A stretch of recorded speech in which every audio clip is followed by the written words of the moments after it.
I'm currently about to get ready, and I thought it would be fun to do a little story time of when I got my first and my only tattoo. It's such a hilarious story, so I was like, all right, let's talk about it. So, when I turned 18, November 2017, I knew I wanted one. Growing up, I always thought tattoos were like really cool. Now I can like admire them, but I just thought you were like the coolest person alive if you had tattoos at the time. So of course I wanted one as soon as I turned 18. And I have a Hispanic mom. If you know, you know. Even if you move out, still her rules for the longest time. And so I wanted to ask for her permission to get one out of respect. Of course she's like, no. I was like, oh, okay. Wasn't expecting a no since I was 18 already. And then slowly I started like sending her cute tattoos here and there. I kept sending her this one that I wanted. I'll put it here. It's the one I ended up getting. But I just kept sending it to her just randomly for 6 months. And then finally around April of 2018, she was like, do whatever you want. Like, you know, you're an adult, you can make your own decisions. I was like, okay. So what I immediately call my friend that has a car. I call her up because I know she's down for an adventure always. And I was like, can you drive me to go get a tattoo? This is like 7 p.m. on a Friday. Maybe I could look up the exact date, but I'm pretty sure it was probably a Friday. So we go. She's like, yeah, of course. Comes, picks me up.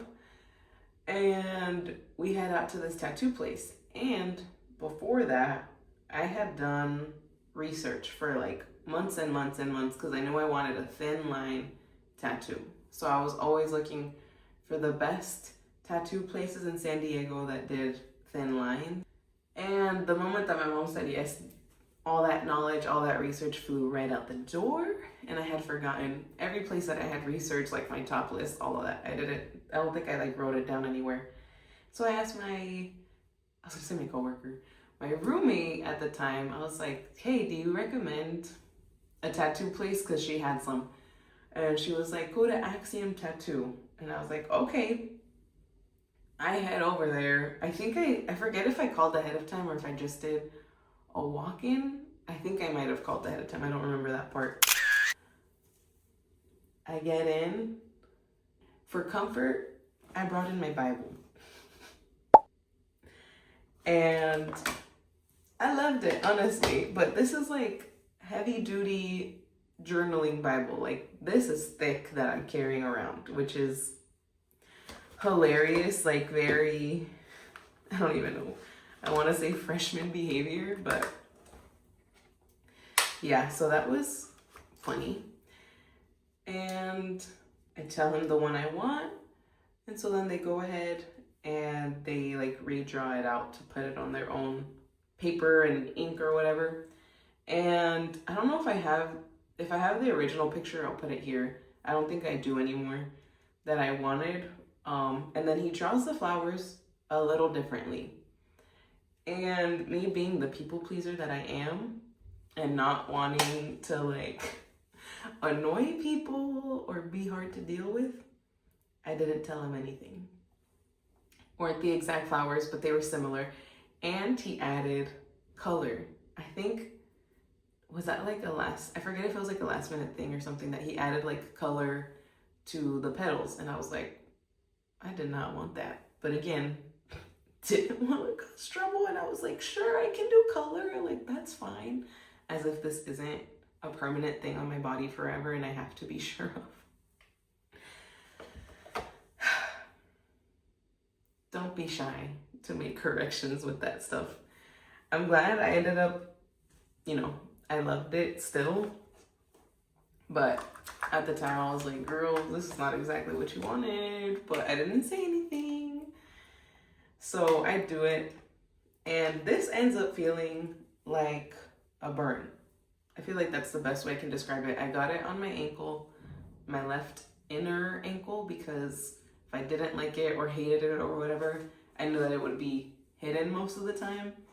And I kept having in mind. I hadn't met my husband at the time, but I knew that whenever I got married, I didn't want it to be showing anywhere.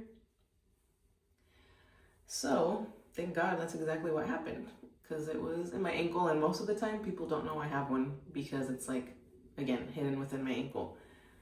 So I am glad that I got that spot, and I also always kept in mind that I didn't want something that would get like wrinkly. Honestly, as I get older, I wanted a skin that would like stay smooth for the most part so that it didn't kind of, I don't know, deform as I get older. So that's how I chose that spot. I think it's the perfect spot for your first one because it is hidden and yeah, hasn't wrinkled up. It has like my crew socks, I feel like, I don't know if are making the bottom half kind of fade a little bit. So maybe at some point I will need to get it like touched up. I don't really want to though, because like I was saying, feels like a burn. So I go home and I'm sleeping and it feels like my skin is burning is the best way to put it. I don't know what my pain tolerance is. I used to say I have a high one. I don't think I have a high one, but it's like mid-level average, I think. But yeah, she was burning and then started peeling a couple days later. So I just kept putting Aquaphor on it and it healed fine. But the line isn't like, I'll insert a picture too, but the line, if you look very closely, it's like, it's a cross. And I feel like it does this a little bit. Because I think it's like right on the bone. No, it's not. But anyway, it's not a straight line. So that's that. I'm gonna switch brushes here. But yeah, it felt like it was burning. So when I slept that night, it just felt like a bad burn. And I think for the next 2 days, it just felt like a bad burn to me. And then it healed nicely, but I didn't go straight home after going to the tattoo. We were feeling like high on adrenaline. Oh, by the way, the tattoo cost me $80 and then I tipped $20. So tattoo cost me like $100 total, which I don't think is bad. I don't know tattoo prices like that, but I thought it was pretty good for my first one. I think, was it my mom or friends or something were like, for something so tiny, it costs that much? I'm like, yeah, but it's for life, so whatever. And yeah, so that night, we're high on adrenaline. Again, my friend is down for an adventure at any point in time.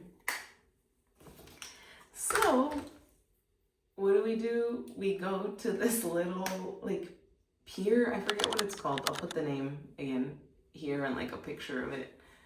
But we decided to go to like a San Diego pier. Again, I don't remember what it's called, but it's like a little mini arcade theme park almost. Like they have a roller coaster.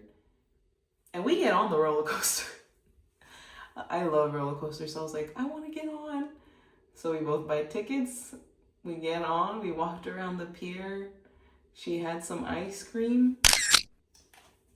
And that's what we did. I think we drove around a little bit after that just because it was like so exciting for me to do that, and I'm glad that she was able to be there for that. Literally my best friend. So I'm happy that she got to be there for that. I just thought that story was hilarious, so I wanted to share it. And then I have wanted more. When I studied abroad in Spain for like 5 weeks, and everyone went to go get some, or not everyone, but a lot of people did.